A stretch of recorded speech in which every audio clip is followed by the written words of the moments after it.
Dear student, class 6 की हिंदी की class में आप सभी का स्वागत है।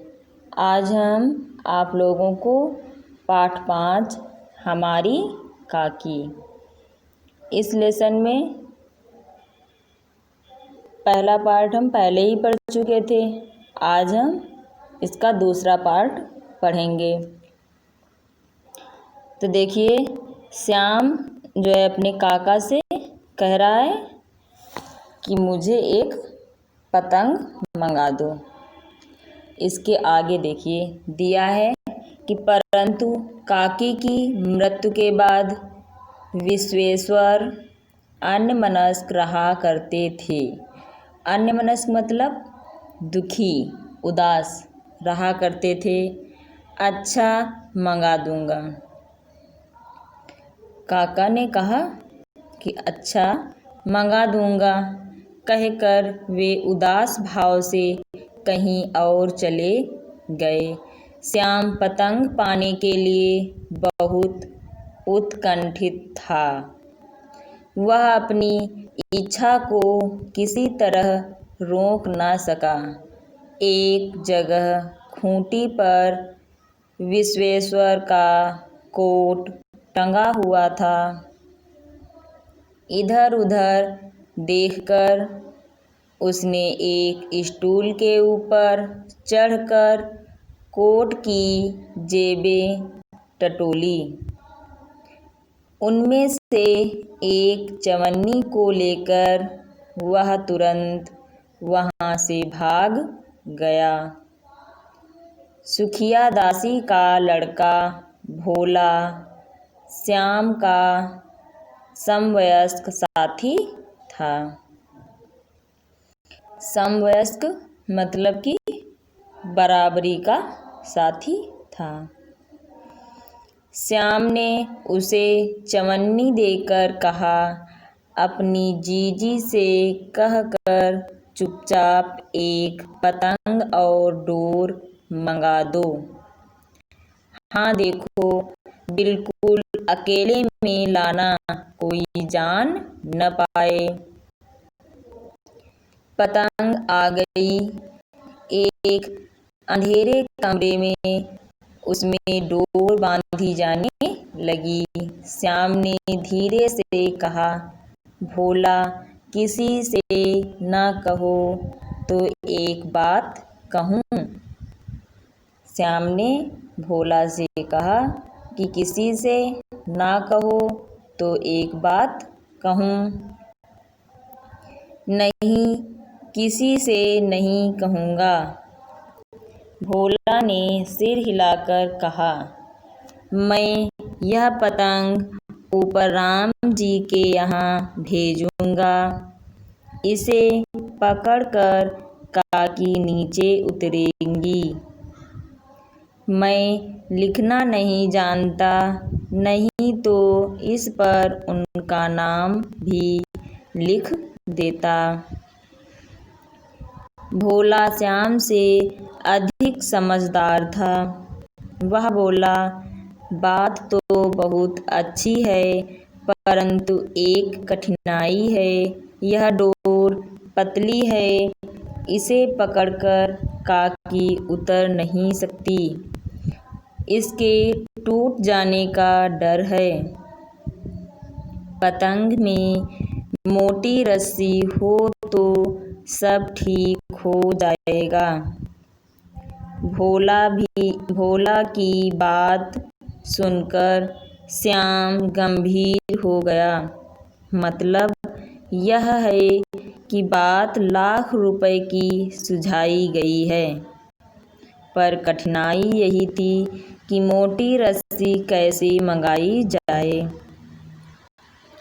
पास में दाम है नहीं और घर में जो आदमी उसकी काकी को बिना दया के जला आए हैं, वे उसे इस काम के लिए कुछ देंगे नहीं। उस दिन श्याम को चिंता के मारे काफ़ी रात तक नींद नहीं आई।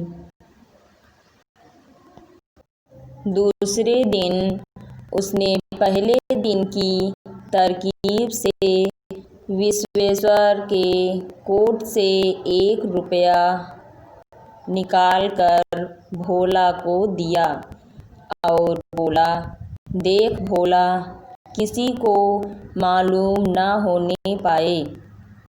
अच्छी अच्छी 2 रस्सियाँ मंगा दो। एक रस्सी छोटी पड़ेगी। जवाहर भैया से मैं एक कागज़ पर काकी लिखवा कर रखूँगा। नाम की चिट रहेगी तो पतंग उन्हीं के पास पहुँच जाएगी।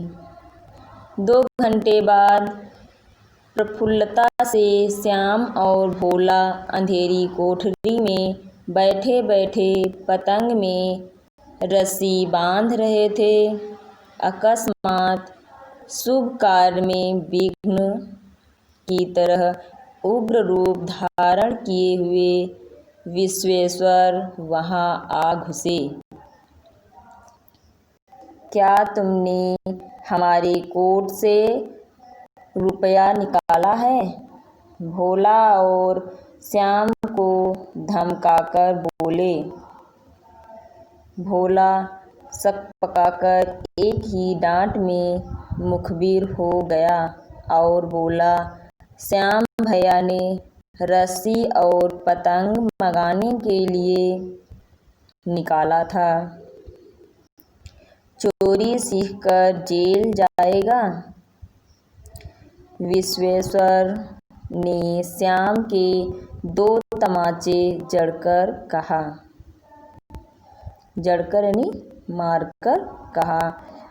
विश्वेश्वर ने श्याम के 2 तमाचे जड़कर कहा, अच्छा, तुझे आज अच्छी तरह समझाता हूँ। यह कहकर फिर तमाचे जड़े और पतंग फाड़ डाली। अब रस्सियों की ओर देखकर कहा, ये किसने मंगवाई? भोला ने कहा, मैंने मंगवाई थी। कहते थे इनसे पतंग तान कर काकी को राम के यहाँ से नीचे उतारेंगे। विश्वेश्वर हतबुद्धि होकर वहीं खड़े रह गए। हतबुद्धि मतलब जो कुछ सोच न पाने की हाल में हो,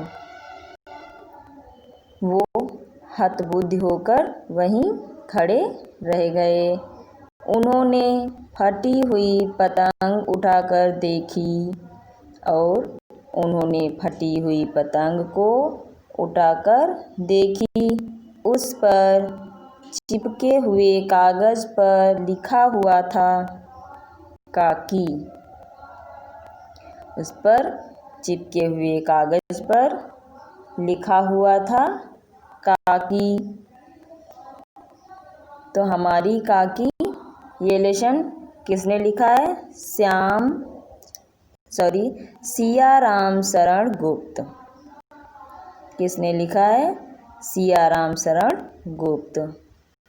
तो सभी विद्यार्थी इस लेसन को पढ़ेंगे और अपनी कॉपी पर एक पेज से लिख कर दिखाएंगे। धन्यवाद।